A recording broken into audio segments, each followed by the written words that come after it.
All right. Good morning, ladies and gentlemen. I'm Mary Pouton, the Associate Dean for Development at the University of Maryland School of Medicine. It's my pleasure to welcome you today to a special Doctors in Dialogue event featuring Dean E. Albert Reese as he joins us and provides his insights about the School of Medicine. Thank you so much for joining us. Last spring, Dean Reese announced he would be stepping down as Dean of the Medical School. As we continue our path of resilience in light of this global pandemic, we do celebrate the growth and successes gained under the leadership of Dr. Reese. On the front lines of several transformative moments throughout his tenure, we hope you enjoy the School of Medicine update and his plans for his future endeavors. Before we begin, I'd like to note a little later in the program, you, the audience, will have the opportunity to ask questions via the chat box. Please select the chat box, select my name, Mary Pouton, type your question, and click submit.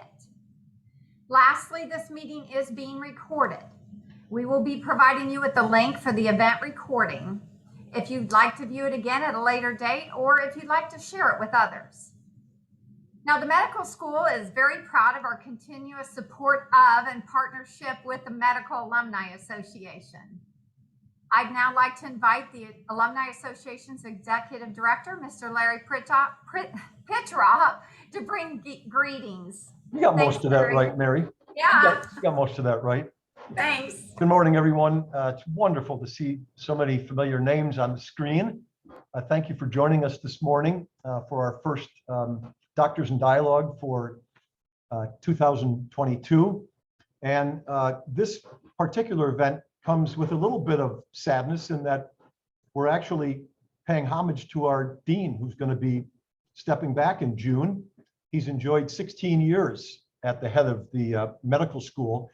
And I was just reflecting a couple of minutes ago on all the wonderful things that have occurred since 2006. And I was looking at the magazines the other day, and I remember 2012 was the facial transplant, and 2019, someone developing synthetic blood, and then, of course, this enormous story last week about the pig heart transplant, which I'm sure you're going to hear about today.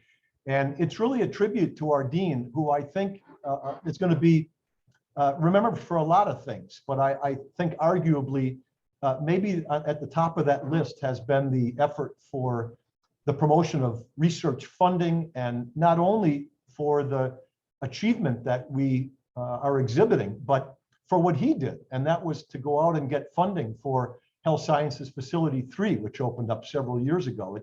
It's nice to have researchers, but it's necessary to have the research space. And that enormous structure that we have standing on West Baltimore Street is a real tribute and a lasting memory to Dr. Reese. So he's going to be stepping down in June as the third longest tenured dean of our medical school. And I think we should also be grateful that over the last 50 years now that we've been through only 3 deans. And I would be willing to bet that that's a record among medical schools. And when you have that stability and that longevity of people in an office, you have a tendency to stick to your mission. And I think that's really one of the reasons why we've been as successful as we have in our generation. So congratulations, Dr. Reese. We're looking forward to hearing your presentation. Special welcome to everybody here today. It's great to have you, and thanks for being here. Thanks, Larry, very much. And you're right. Since 2016, Reese has overseen the growth of academics and research at the University of Maryland School of Medicine. And the school's had a great tradition of innovation where exceptional students have received the cutting edge education and training. Dean Reese will provide highlights of our newly launched Renaissance curriculum, which integrates both traditional and non-traditional teaching methods, shifting to a systems-based approach of medical education. The school is also, as Larry pointed out, one of the fastest growing top-tier biomedical research enterprises in the world. And the research vision under Dean Reese has been to achieve the highest level impact of research and discovery on human health in the region, the nation, and the world. And of course, as Larry mentioned, our newest example is of our visionary research is the xenotransplantation of a genetically modified pig heart into a patient with end-stage heart disease. Today, Dean Rice will speak about that groundbreaking research and procedure and much more. Now, it's my pleasure to introduce Dr. E. Albert Reese, Executive Vice President for Medical Affairs at the University of Maryland, Baltimore, the John Z. and Akiko K. Bowers Distinguished Professor and the Dean of the University of Maryland School of Medicine. Dean Reese. Thank you, Mary.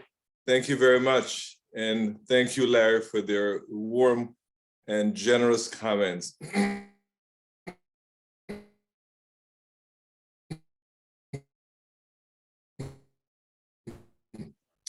I'm delighted to, maybe even around the world. It's as both Mary and, but let me just face, I noticed my computer is saying internet unstable. If every now and then I freeze up, I apologize. The weather is not very good, so internet seems to be impacted adversely by the weather. So we'll continue. As Larry and Mary mentioned, it'll be 16 years. I'll be finishing 16 years later this year. And it's time to transition and pass the baton to someone else. In any field, there's always more that a leader can do. There's always more work to do, and there's more hills to climb. But I thought after these many years, a lot have been accomplished together. And I just think it's also appropriate that after some time, some reasonable time, 15, 16, 17 years, a dean, no matter how resilient and how resourceful one is, it's time to transition to someone else. So I'd like to share with you what's going on at the School of Medicine now and a little bit of the future. So my next slide, please. So let me start with a little update on education. These are highlights. These are not going to be very much in depth. And in the next place, you'll see that in the 1990s, early 1990s, the curriculum had been reviewed and redone under the previous dean, Dr. Don Wilson. And since that time, we've had the typical traditional curriculum, which many of you had been exposed to. First 2 years are your traditional college-type classroom education educational programs. And the second 2 years are the traditional clinical rotations with the last year with some electives. And that has been what we've used over the past many decades. We've had tweaks along the way and introduced new programs, introduced some modifications, but essentially that framework has remained constant and has served us well.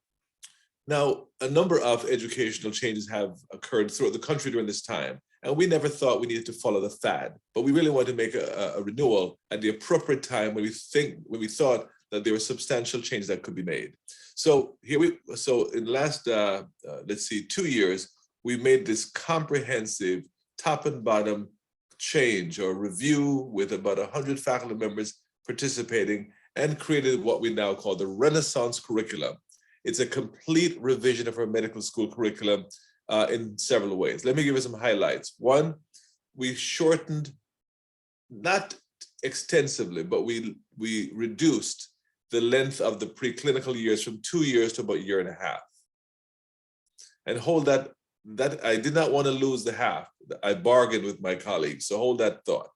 We then expanded the clinical years a bit and streamlined it. And the reason for that is simply because more and more students want to really start thinking about their future. And they cannot think about what they want to do unless they get exposed to what the options may be. So in starting their clinical years about half a year earlier, they're able to make their decisions regarding residency programs with much more information, informed decisions. We then had some specialty-specific residency preparations so that, again, students can become informed and prepared to enter residency program as opposed to just selecting based on what they've read or what they've heard. We've also changed the grading system. Until recently, our grading system was the old-fashioned A, B, C, D, F. Now we've changed it to, it's the same, basically. It's a matter of nomenclature. It's honors, high pass, pass, and fail across all 4 years. And that has been highly, I could say, many of the private institutions have used that for years, but we have changed that. But there's something that's not on the slide that I really like. So here's my bargain with my colleagues when I proved that with it. I said, well, if we're going to lose half a year in the preclinical, if we're going to lose half a year in the first 2 years, the preclinical years, I'd like it back in the 4th year. So we decided that we would introduce what I'm really excited about called back to basics in the 4th year. So some of the basic sciences that had to be tightened up a little bit in the first 2 years was now re-expanded in the 4th year. For example, maybe genetics, immunology, maybe biochemistry.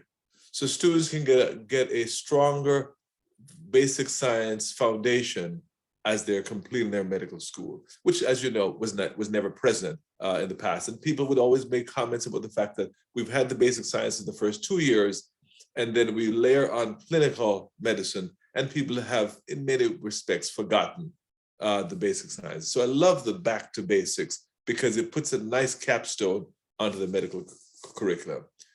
Next slide, please. One thing I want to say is that this was launched in 2020, and has been, before I get to this slide, it's been going extremely well. Students, the feedback has been very positive. The engagement has been very strong. The team of our faculty members, educational group, has been very engaged. So this has been a home run. The Renaissance curriculum introduction has been a home run in getting the engagement, the input, and the endorsement from our students and from our faculty leaders in the education field. Next slide. Now, you know, as you know, one of the major days in the life of a medical school is not only graduation, but match day. So this past year, we had another successful match. You'll see that 142 members of the class matched 84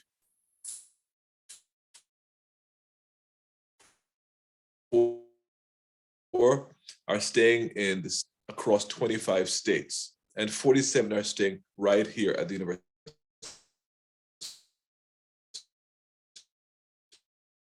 of Maryland Medical Center. So that's essentially all our students. There may be a couple of students or a few students who may not match on the first round, but they often will match subsequently. Now you'll see the pie chart. The pie chart just looks at the residency distribution, and that remains relatively speaking the same. You'll see about 18% in internal medicine, about 5% in general surgery, about 12% in emergency medicine, 5% in OBGYN, and so on. There's sometimes a little shift up or down, but in general, that's the distribution. Next slide, please. So I want to turn to research, and I want to turn to the this first slide that both Larry and Mary made reference to. And let me give you the background. Just leave it there for a minute. We're going to keep that slide there. We've had, for the past several years, a Xeno research program. Now, as many of you know, I believe wholeheartedly that research is the platform for improved human health. No research, no improvement in our health. Strong research, strong discoveries, strong translation of those discoveries to human health, and as a consequence, there's an improvement overall. There are about 192 medical schools nationwide, roughly speaking. And I don't know, maybe 50, 60 in that range are research intensive. We're in that group, which means institutions that place a high premium and a high investment in research with the express purpose of translating the findings into impacting human or clinical health. So as I said before, we had this large Xeno. We started with a Xeno lung program with one of our faculty members, and And then in about maybe 8, 9 years ago, in speaking with the department chair of surgery, we decided to recruit an outstanding scientist in the area of xeno heart. So this work has been done by Dr. Mohammed Modine, who is at the NIH and just been a world-class scientist. And we thought we need him here. So we recruited him and developed a very extensive laboratory for him in xeno work. If you see the operating room, it's like a regular operating room, but it's in the basic science building. And so he has, for years, has been using a number of interspecies transplantation, maybe a pig, a baboon to a pig, or to other species, and have used it either the organ transported within the abdomen of the individual of the species, but basically have been using it to really study rejection and tolerance. And as a consequence, over the last several years, he has been able to find that using a modification of a cocktail, essentially an immunosuppressive cocktail, they've been able to extend the life of the heart over months, most recently up to a year. And that's been extremely impressive. They've also found that by modifying the genes, there are certain genes that are particularly unique for rejection. And there are certain genes that are clearly unique for tolerance. So using the new technology, and many of you may know the new technology of basically gene editing called CRISPR, you can actually remove genes, the genes that are troublesome, negative, and you can replace the genes with other genes. So they've these genetically modified pigs and create hearts that are genetically modified for transplantation. In this particular, so I'm going to back up a little bit. So this has gone on for the last few years, and they've reached a point where they really felt confident that they had done enough clinical work, enough scientific work that they're ready for transplant. And we got a group together. I led the group, and we discussed the feasibility and the appropriateness and the timeliness of doing a translation of their scientific work. After much discussion with a group of us, we decided that the best next step was to use someone who may have been diagnosed as having brain death, but still had functional organs. And if that were possible, maybe the family would donate that patient for us to at least implant the heart for some period of time, maybe 48 hours, 72 hours. And during that time, we could see, in fact, if the scientific laboratory findings could be applicable, could be applicable to the human. So that's about 2 years. We were ready. Got appropriate approvals from all the levels, levels of IRB and from the institution, from the School of Medicine, from myself, from the president.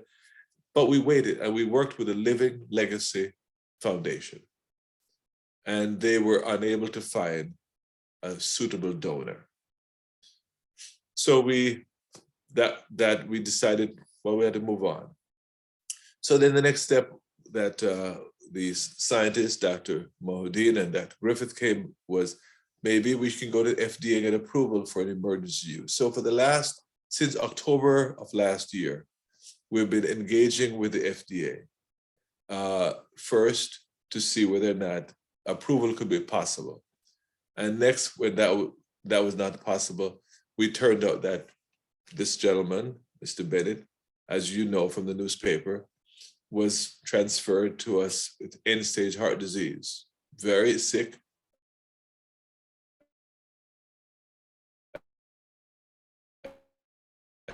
As you can see, very sick.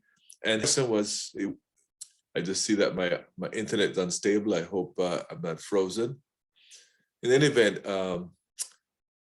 he was ineligible for a human transplant, not only by our medical center, but several other medical centers to which the records were shared would not provide a transplant due to his very advanced end-stage disease, his history of his other history of non-compliance, and just his current status. So they basically asked him whether he would consider the bovine heart, the porcine heart, and he agreed. We then went to the FDA on emergency use, and they responded, and it turns out that there were 4 exchanges because the FDA needed more information and more information and more information, 4 times, 4 separate. And to their credit, and Dr. Griffith gives FDA a lot of credit, they were very responsive, very, they responded rapidly and specifically and with precise questions. And after the 4th round, the next letter came back, you're approved for this emergency use authorization in this patient only. It's not generic, only this patient. And then we had a series of meetings, myself included, with various groups from ethicists to psychiatrists to legal, the hospital university lawyers, and a number of boxes that we had to make sure that we had checked before even proceeding. And as you know, the 6:30 a.m. That first day, the pig heart was harvested.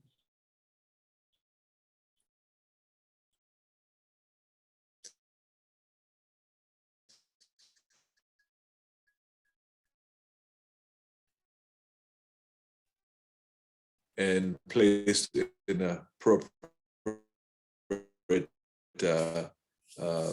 he's now, but certainly a week and a half, and is doing reasonably well. You can see he's very sick, but the heart is doing very well. And so, next slide, please. So we have an incredible story, and that the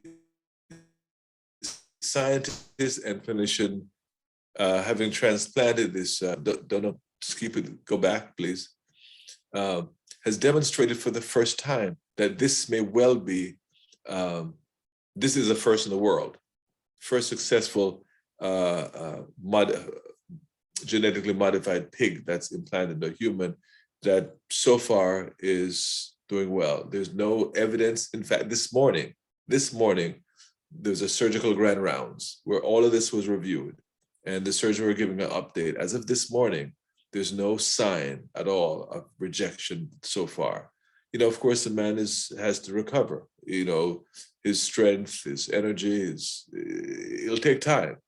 Nobody is thinking that this is the end of the line, but certainly this has been a incredible advance, and we're delighted with that. And we can talk more about it in the question and answer session. Next slide, please. So this is our research, and this is just, as Larry said, I came here in 2006. We just took a snapshot, and between 2008 and 2021, you'll see that we had a 61% growth in extramural research funding from 346 to 555. Now, as you know, research dollars are like fuel. You can't have an effective research program unless you have money. And these are extramural money. And I always emphasize to the site why we place a high value on the research dollars is not because it's not that we're looking for a research endowment necessarily, but these particular dollars are really competitively secured dollars from the NIH or federal agencies. And it reflects the quality of the science, because you're getting funded not based on your petition for more money or the size of your program or the location of the program. It is based strictly on the quality of the science and how you have therefore outcompeted others who competed for those same funds. So we're delighted with the growth that we've had over the past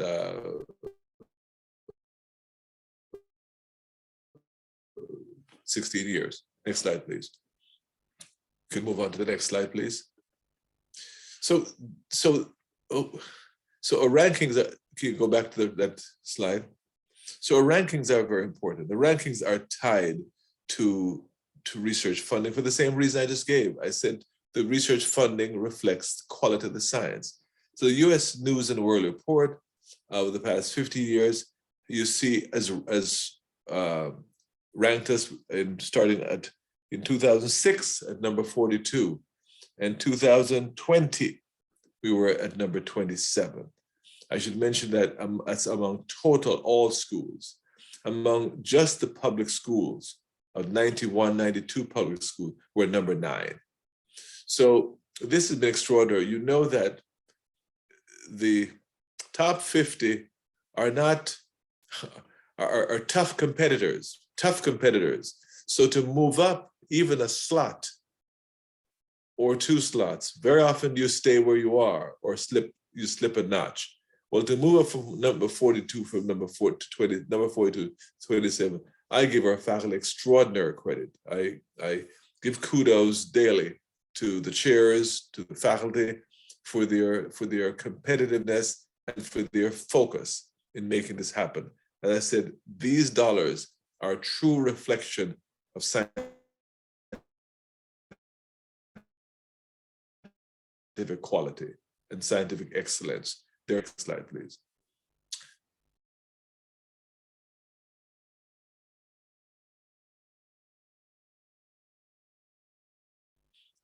Next, please. I guess the internet is moving slowly this time. So here are this is just a slide to show the major research areas. The major research areas we have, this is just showing you a total of almost $900 million. And you'll see our major research areas that you should know are that we focus on: infectious diseases, HIV, AIDS, cancer, health disparities, vaccine and global health, genomics, cardiovascular disease, COVID-19, trauma, schizophrenia, bioterrorism, and transplant. These are the areas that we consider to be our areas of excellence, areas for which we have large amounts of grants. So this is not the totality of research. This is just areas that we have high amount of funding and areas of excellence. Next slide, please. So there are different rankings. The Association with the American Medical Colleges provides a profile of medical schools based on the total grant funding. Total meaning federal, not just NIH, but all federal and all foundation grants. So based on that, of the 92, on the left column, you'll see that we're number 8 among public medical schools. Using the US News, keep going down, you'll see we're number 9 among public schools. So they're very close, even though the AAMC uses all forms of funding. US News only use federal funding. Look to the right column. You'll see that among public and private schools, the AAMC ranks us as number 26. Well, the US News and World Report ranks us as number 27. So even though this is not a perfect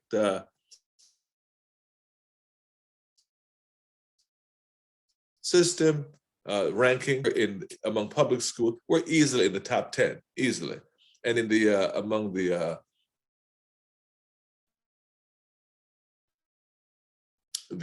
public and private, high in the 20s, 26, 27, that's where we are. Would like to obviously get a little higher, but those are extraordinarily strong rankings. Next slide, please.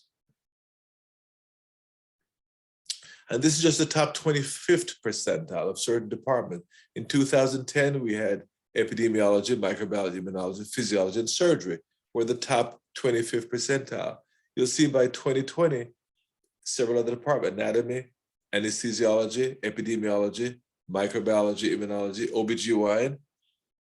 And even though that happens to be my field, I'm delighted to see it. And I obviously can't be biased, but it's a nice feeling when your department is in the top 25th percentile. Orthopedics, physiology, psychiatry, and surgery.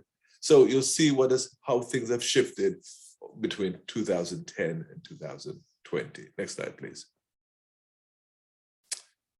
So what has happened with regard, these research are not just theoretical research. I've always emphasized we're into research that will impact human health. We're not interested in theoretical research. There are institutions that do that. For example, research institutions, non-medical, like Cold Springs Harbor, they do a wonderful job, outstanding. Their function in looking at trying to understand just mechanisms, the biology, which is great, really important.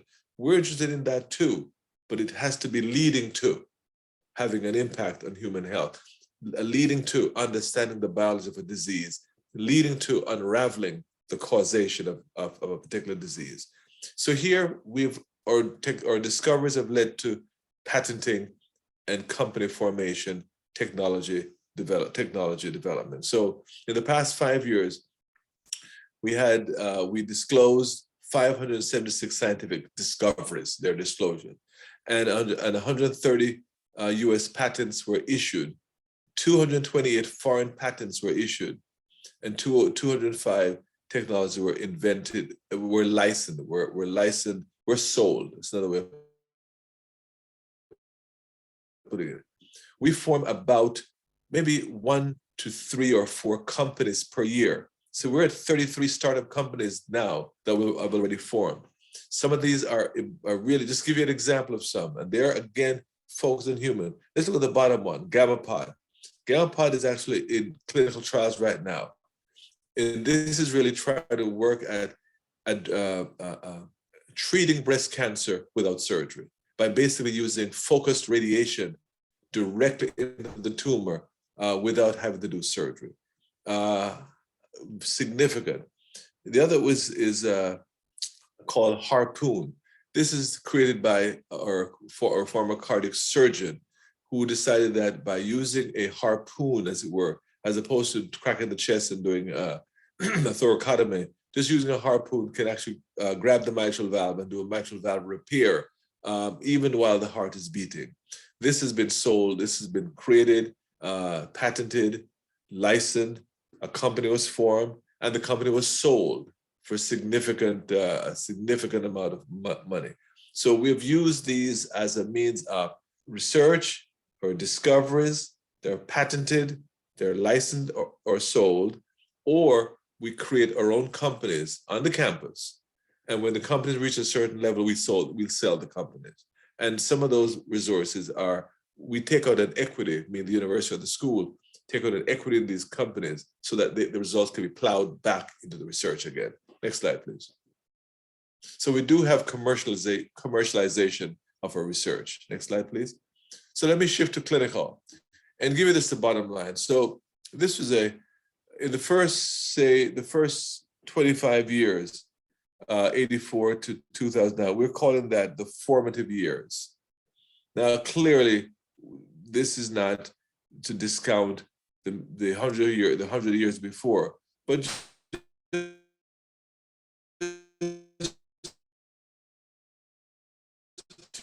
we just take 3 for 25 years, 84 to 2009.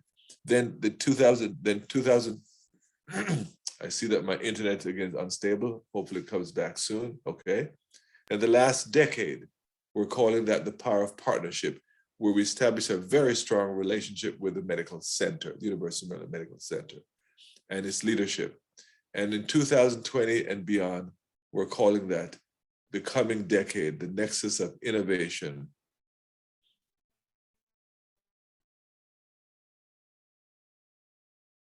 So these are just kind of a highlight of the various periods. Next slide, please. So I don't have a slide on this, but I'll just tell you on the top of my head. The School of Medicine's budget is about $1.2+ billion. About half of that comes from, a little less than half it comes from clinical revenue. A little less than half, about $400+ million. A little bit more than that comes from research dollars. And the rest comes from tuition, 3%, 4% from the state, 4% from the state, the rest from philanthropy and gifts that you and others have given to us, for which we are most grateful and use wisely. So what you see here are the clinical revenue. That's important. That is really how we sustain ourselves. Since 4% comes from the state, we have to generate 96% on our own.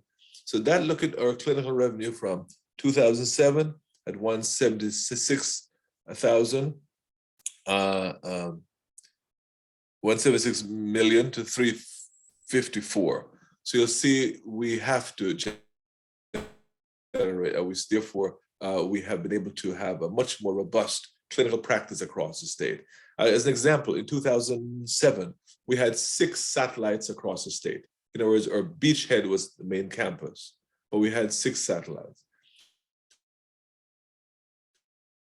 As a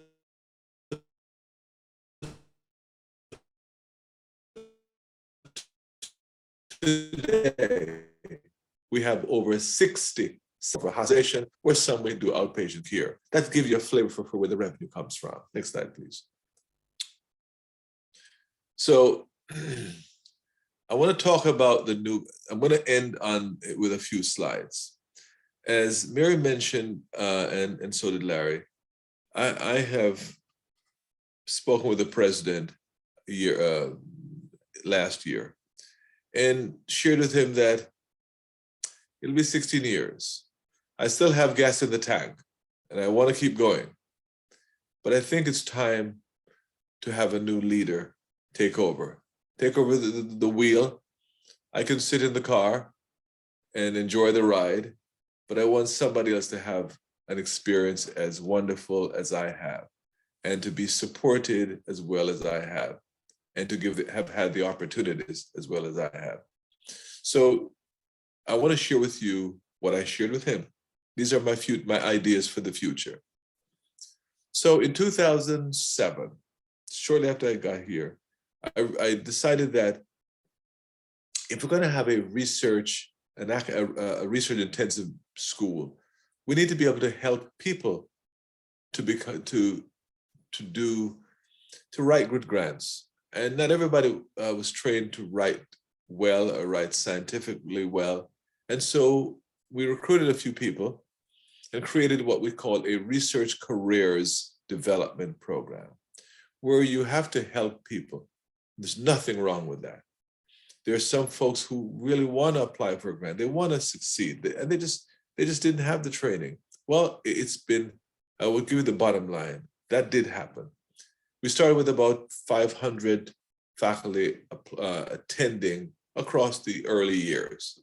Now it's over 3,000 attending each year, just each year for grant writing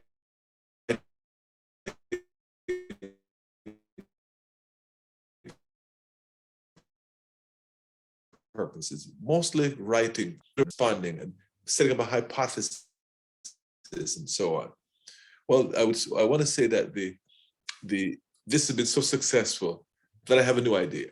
A new idea that what I'd like to do in the next phase of my life is basically to give back to as many people as I can, much of what I have benefited from. And so I proposed to the president that what I'd like to do is to direct a new center called the Center for Advanced Research, Training, and Innovation. And this center, I plan to direct, but with colleagues in different areas. Next slide, please. I believe the next slide may have it. So here, here's the purpose. It's a formal and informal training and professional development. It really is the mission is to nurture and to grow an expanded cadre of rising scientists, maybe physician scientists, biomedical scientists, clinical scientists. And third, I want to basically make it inclusive. I want to make sure that we have a special reaching out to underrepresented minority and women. so we can have a very robust research cadre, a research platform. And finally, my vision is to grow the next generation of clinician scientists and research scientists who are conducting high impact science that is translated to human health, very much like that, that xenotransplant program. Next slide. The next slide gives you a picture. So this is my second last slide that summarizes the idea. The idea is that, and I said the word CARTI is Center for Advanced Research, Training, and Innovation, is that there'll be counselors who will advise folks, faculty members or fellows may come and say they provide counseling as to what is best. They may say,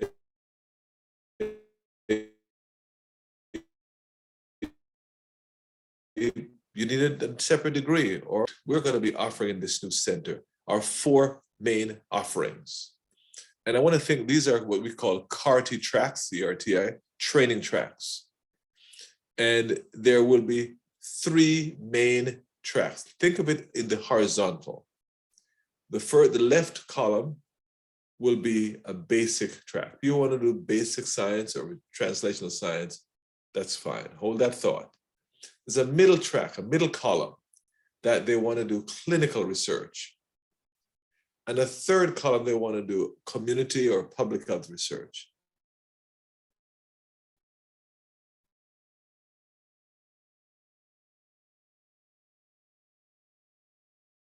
And we will be able to accommodate. So think of it horizontally. So first, everybody got to be instructed. You've got to be educated either in the basic sciences or the clinical or the community or public health. But it'll vary. Some may need less instruction than others based on their prior education. The next module, going down horizontally, would be an intensive writing program. So everyone learns how to write scientific information that is compelling, that is convincing, and that is understandable. The third module is what we call the experiential learning. They may be assigned to a lab. My own lab, I've offered that we're going to have folks come to learn, or others may offer their lab. We hope, I'm sure that they will be, but they'll have laboratory experience. The clinical and public health will not have basic science lab, but they'll have a more of a simulated lab where they learn how to do studies or design studies, maybe design a randomized clinical trial or a cohort study, and last module, horizontal module, is a capstone. Everyone need to put they have learned to action. Project, months of a project, and see it through and have something. And last but not least, everyone must have a mentor. Every one of us on the screen right now, I'm sure, has had at least one mentor in our lives that really we have to give credit for who we are and what we have become. And then so that's the next. So that is in essence what I'd like to do. And so my term will end June 30. I'll step down and do a sabbatical, and I'll come back and lead this new CARTI as well as my own basic research laboratory that we've had for most of my adult life. Next slide, please. So my last slide here is really an expression of gratitude. I have been extraordinarily grateful, fortunate to have led the School of Medicine for the past 16 years. It's been a labor of love. The actual road has been bumpy sometimes, but that's leadership. But on the whole, it's been a wonderful ride.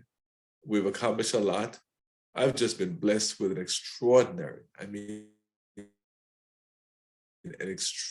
group of colleagues in the dean's office, my associate deans, my assistant deans, my vice deans. They are just top notch. The chairs, the directors, we couldn't accomplish anything without them.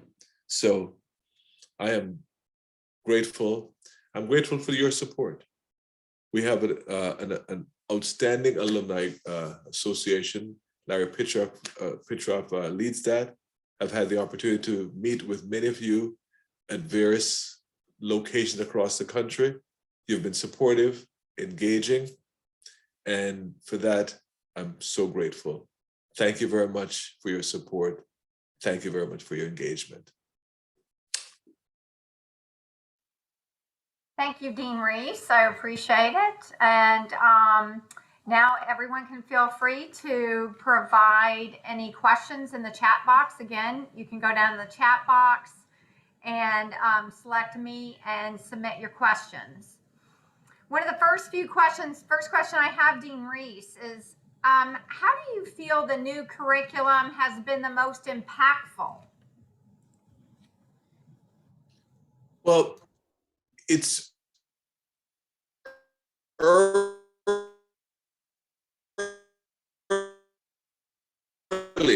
in the game. Is the engagement. Students are very engaged. I wish you could see it. My internet say unstable. I wish you could just see their engagement. I mean, they're now, one of our alumni, in fact, made a major gift to the school. So we have what we call the read rooms. That has been beautiful in the sense that it has interactive tables, round tables. Round tables, and students can sit around those round tables, and they can study together. But not just study; they can wrestle the information together. So what I've seen is that the impact is the engagement, as opposed to a one-way street where the professor is speaking to the students. Now you have a multi-dimensional engagement. The students love it. The faculty love it. And so far, we see a greater level of excitement. So that's what we can tell you now. A year or two from now, we could probably maybe use other markers, but right now it's just the early stages, but it's exciting.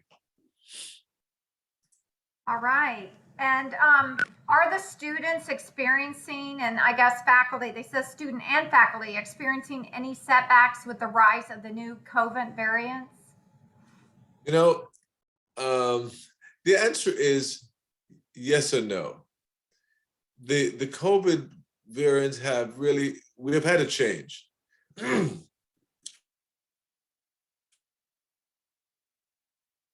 was just on the screen. We have a what do you call it? Student leadership meetings once a month, and so these are about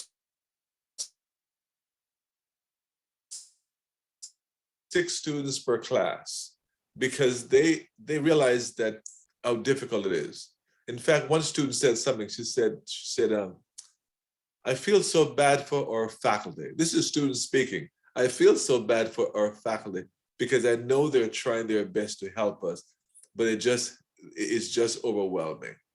And I actually complimented her by saying, "It is so nice of you not only to acknowledge the challenge that you are facing, but also acknowledge the challenge that your faculty are facing." So we've had to make a lot of changes. So for example, we've had to add some mental health counselors,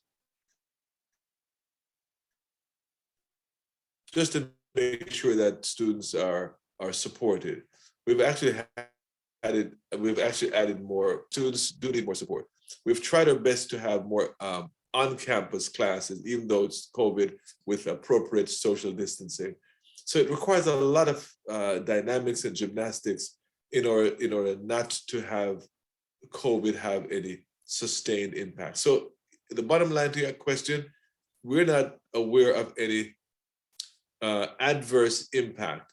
We're aware of the impact it's having, but we have had to make other modifications in order to accommodate our students. And so far, the students are very receptive and resilient.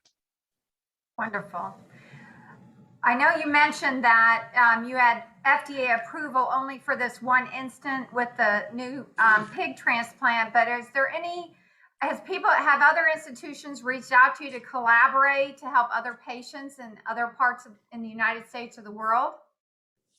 Well, we've had communication from all over the world. I mean, I got a communication from some of my former trainees in Tel Aviv, in Argentina, I mean, they're people I hadn't heard from for a while are reaching out. So there's a lot of folks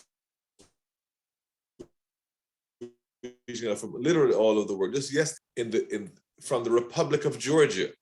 And at first I thought it was Atlanta, Georgia.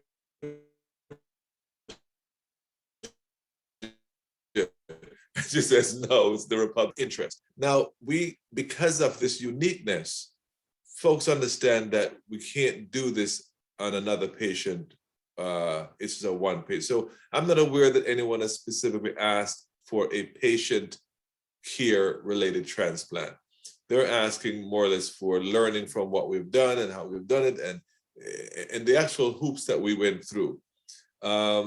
In order for us to do it on other patients, the FDA, as we're having another FDA meeting coming up soon called a pre-IND meeting, but the FDA is going to require several more. They have some specifications that is required before they approve this heart procedure to be used in other patients. And we're prepared to do that, but they want some more research, but we're just happy with it. We're happy with the EUA that they gave us. Dr. Reese, I have a question. Sure. Over your 16 years, what's been the most difficult part of your job? You know, I had a chairman once who said, there are only three things in medicine that are important, academic medicine: people, space, and money.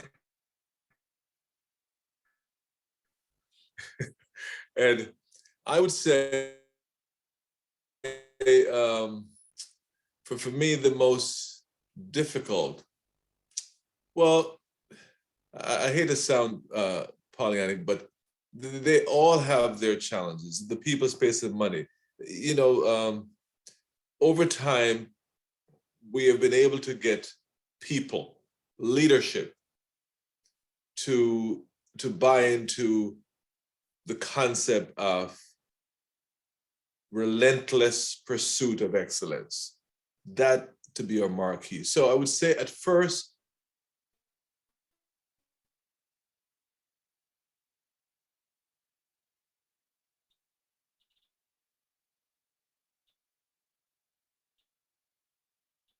people thought, why are you pushing so hard? Is that a relentless pursuit of excellence? It has to be relentless.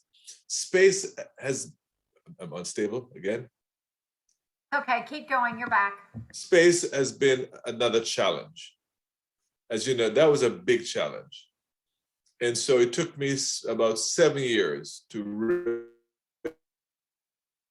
raise $305 million to build that Health Science 3. So yes, it's different things at different times, Larry. That was a huge challenge. And now we are very pleased to have a 450,000 square foot research building that as of next year will be fully paid for. Now, money, the third one, is always present. Money is always present. The challenge of money, and so it requires creativity every day. Creativity, you know. For example, I'll give you one example. I'll leave you with this one. In 2020, it was a huge challenge because for the physicians, you don't get money, you don't get paid. At least in this state, you get no pay at all. When you shut down surgeries, you're still paying big salaries to surgeons, but $0 are coming in. Even though we're shut down for what, 3 or 4 months, I forgot what it is now. I think we racked up something like a $30 million shortfall. So thank God for the CARES money. It didn't cover everything, but it helped us a lot. So the money, people, space, and money, those are the problem areas. They're never always the same. Fortunately, they're never the same together all the time over the years, and we've been able to overcome by creating strategies to deal with that.